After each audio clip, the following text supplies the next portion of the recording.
um, all the distinguished guests here, Amit, Mr. Rajiv Chawla, Abhishek, Amod, Nidhi Bhasin, Jagjit, everyone here. Let me first compliment EasyGov and Amit for his persistent effort for the last several years to push, make government easy and bring technology to government. He's been at it for last several years. And attempting this from the other side of the fence can be a very, very tough job. And but he's been at it, trying to make government easy and simple, working with all stakeholders, including the states. And therefore, I felt it my responsibility to come in the morning and be here with all of you. And I'm really delighted that other players who play a very key role are all here. Rajiv Chawla has done some excellent work in Karnataka, and he's done some brilliant work, and he's a man whom works with a lot of passion, and everybody is looking around for him, trying to get his knowledge and expertise. Agriculture Ministry, Niti Aayog, everyone wants his expertise and knowledge to take his knowledge into the field in different states, because our objective should be in government that the best practices of one state are transferred to other states and are implemented. Similarly, Abhishek is here, Amod is here. All of them have done remarkable work in their own fields, and I'm truly delighted to be here.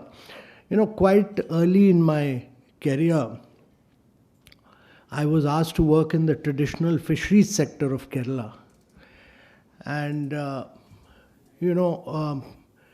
fishermen lead a very risky life. They go into the sea, and whatever they catch, they tend to drink and spend the same day. So one of the challenges was, how do you increase their earnings?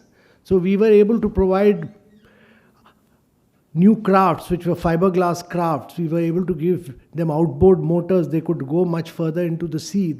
We could give them new fishing nets, which were then called the disco nets. And we formed the self-help groups. And for months and years together, I worked with them. We could do all this. Their production increased, but they were prone.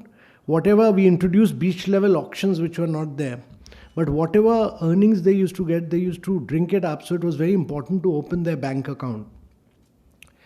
At that time, opening a bank account for traditional fishermen and fisherwomen was one of the biggest, toughest jobs. I used to chase bank managers for 9 months to open their bank accounts.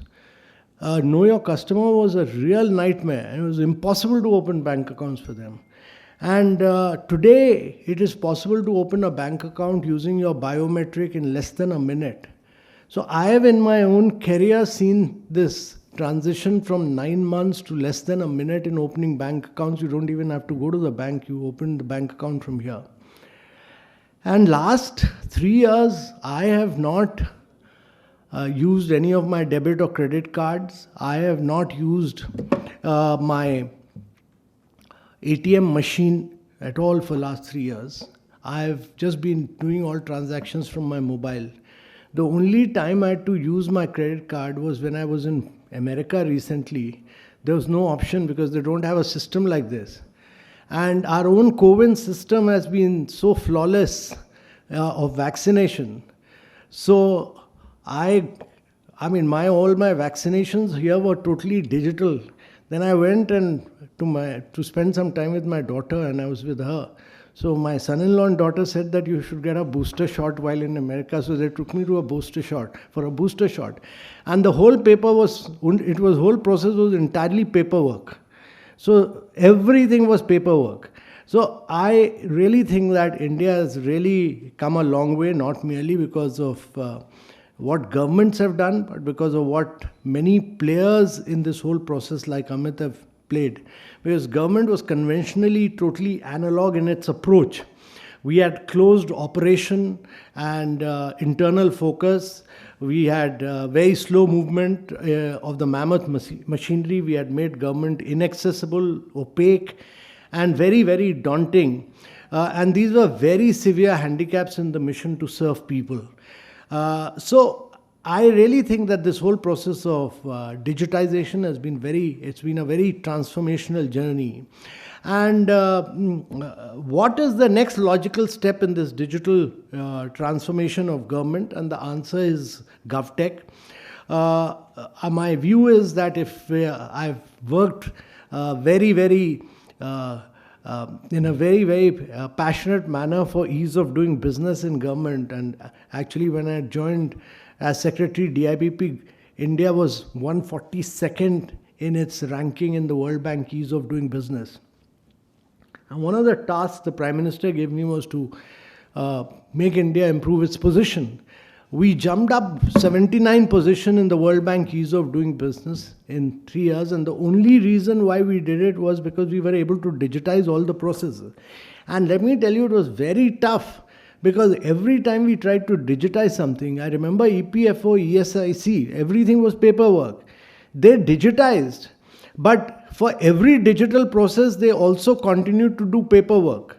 Now, it was very difficult to tell them, to mentally tell them that once you've digitized, you're forcing people to repeat the same process in paper, so there's no point in digitizing.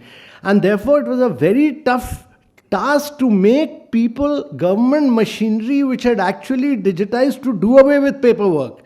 And the mindset was so difficult. I tell you, it was really, really tough. And fortunately, because there was an external agency which was monitoring all this, we were able to do this. And that was the reason why we really bulldozed and got this all done. But then we started ranking states. And I recall the first year we did this, Gujarat came number 1. The next year we did this, Andhra beat Gujarat. And the third year, Telangana beat Gujarat and Maharashtra. But the good thing was that Jharkhand and Chhattisgarh, which were 24th and 25th first year, by the time of the fourth year, they had come 4th and 5th. And the present cabinet secretary was then chief secretary in Jharkhand. He took a lot of initiative to digitize, and they jumped up to 4th and 5th position. So my view is, if the mineral-rich states of India, if the eastern part of India digitizes fully, if it makes governance very easy, if it brings in GovTech in its functioning, if citizens are able to access all this, then eastern part of India will actually become a very responsive government, and they'll become, because these are states which are full of mineral resources, they will really drive India's growth story in the years to come. And therefore, my view is that citizen-centric public services have to be made very easy and universally accessible. There is a need for a whole of government approach to digital government transformation. We need to, in government, to be far less complex. We make simple things very complex, and therefore we need very simple, efficient and transparent government processes. No form, to my mind, should be more than 1 page. And, core government functions which which have an impact on people, particularly public procurement, etc., needs to be made the design of all this needs to be made very simple. And citizen engagement, which includes citizen feedback and grievance handling, service charters, all this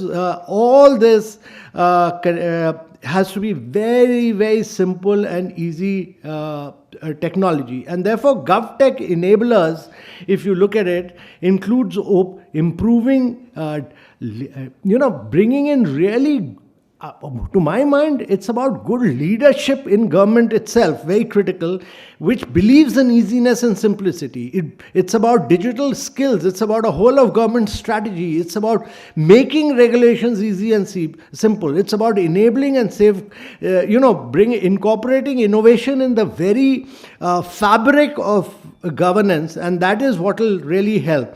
So this workshop today is very, very critical. To my mind, the path for GovTech, we are at the cusp of a very critical transformation, and the Prime Minister has directed to really work towards the vision of a new India. And this would require transformation in a very, very deep manner. It requires that there is light touch regulation, that there is very facilitative, proactive action of the government. In government, we tend to get into all kind of areas of growth which is not required. Government's job should be very plain and simple, good, predictable, consistent public policy framework, laying down the public policy framework. It's the private sector's job to create wealth. In all areas of wealth creation, government starts getting in. We will do this, we will do this. It's not our job, it's the government's job. Government's job should be only public policy which is predictable and consistent for a 3-decade, 4-decade period, and good sound public policy. The only other area where the government should be is health, education and nutrition. And therefore my own experiences year after year after year is that a data-driven governance is really the key. I worked on this aspirational district program, which consists of some of the most backward districts of India. Districts, many of them whose names you may not have heard, like Namsai and Ribu, and districts which are really far-flung, different geographical parts of India. Now, these districts were backward not because they were not getting money, they are all getting the same resources. It's just that there was no monitoring, there was no governance. Collectors used to come in, these are difficult districts, so collectors used to come in for 3 months, 6 months, go away.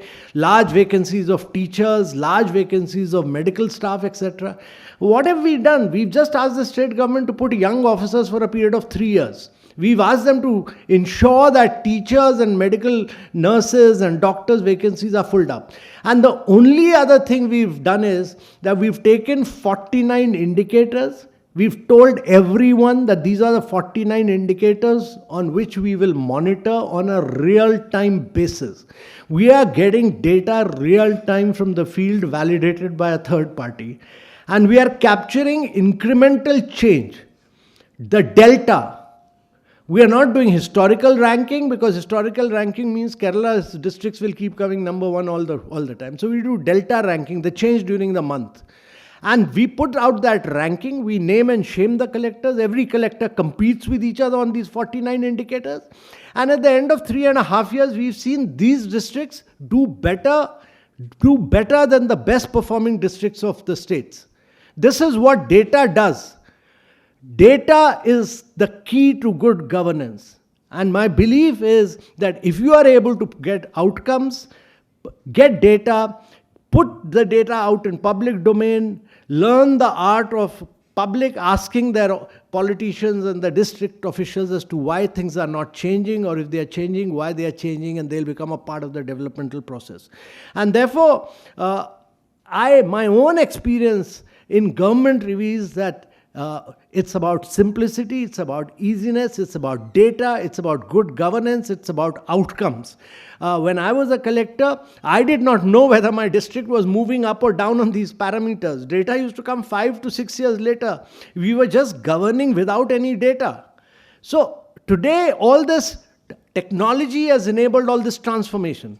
Technology has enabled you to get real-time data. Technology has enabled you to actually capture the incremental change. Technology has enabled you to put it out before public domain.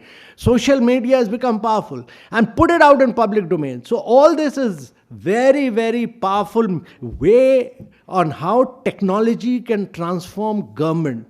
And one of the key things that has happened is that government itself has leapfrogged. Many of us do not know this, but 99% of income tax process is all digital. The public finance management system is entirely digital in government. Look at how UPI is transformed. In 4 years' time, it's doing more transactions than what MasterCard does in its 40 years' history. In 2 years' time, it will overtake Visa to become the largest transactions both in value and volume terms. So this is the power which the size and scale of India brings in. And that is why it's very important that the impact of digital technology should be seen in across the country. It's very important that we are able to spread the impact to the rural areas of India. I've been to these aspirational districts several times, and my view is that more than physical infrastructure, they need digital infrastructure, which is very important. The goal of GovTech and the larger digital transformation of government is to bring ease of access to the most aspirational regions of India, and that the transition will happen only if we are able to reach them. And therefore, connectivity becomes a very critical issue. The passion of the government to reach out to all these areas and transform. There's an opportunity in India. India does not need driverless cars like Silicon Valley. What we need is transformation in education, in health, in agriculture productivity. If we are able to transform these areas, and if we are able to improve learning outcomes, if we are able to improve health outcomes, that is really the key. And the only way at the end of about 42 years in government, I have concluded that the only way to do this now is through outcomes and through the use of technology. There's an opportunity for India to leapfrog. There's an opportunity for India to make a quantum jump. There's an opportunity for India to really, really enhance social indicators, because we can grow at high rates for 5 to 6 years, which we've done in the past, but India's ambition has to be to grow at high rates for the next 3 decades. Year after year for 3 decades. That will not happen till we do not improve education, health and nutrition. And that can only happen with the power of technology, government becoming easy, simple, monitoring is possible. I mean, all this is feasible today, what was not feasible yesterday. I mean, why should in India 1 in 2 women be anemic, 1 in 3 children be stunted, 1 in 4 children be wasted, if there is a power of technology to monitor on a real-time basis every single Anganwadi of India? Every single child of India, every single mother of India, every pregnant woman, if we are able to ensure through sheer monitoring, through data monitoring, that she's having an institutional birth delivery, there's no reason why we should do this. All this was impossible earlier. It is now possible with technology. It's possible with spreading the use of technology in government. It's possible with this huge transformation that it's possible, from social registry to education, to health, to nutrition. All these can be transformational in a very big way by GovTech today. And that is really what we are discussing today. So I really congratulate Amit for this initiative. For this Meet on GovTech India Summit 2022. It's a very good initiative, and I'm absolutely sure that this technology, which is many progressive governments have embedded themselves with right now, whether it's the central, Karnataka, Tamil Nadu, many of them, many other state governments, municipal governments, panchayats, this needs to spread out to every single institution of the government. And then, much like we are creating platforms, these platforms should then be enabled for private sector to use and compete with each other to be able to make a quantum jump to India and make a huge difference to India. So thank you very much, ladies and gentlemen. I'm truly delighted to be here. My congratulations to Amit for this GovTech India Summit, and I wish you all the best, and I look forward to your recommendations. We in Niti Aayog will be very happy and delighted to take them forward. Thank you very much.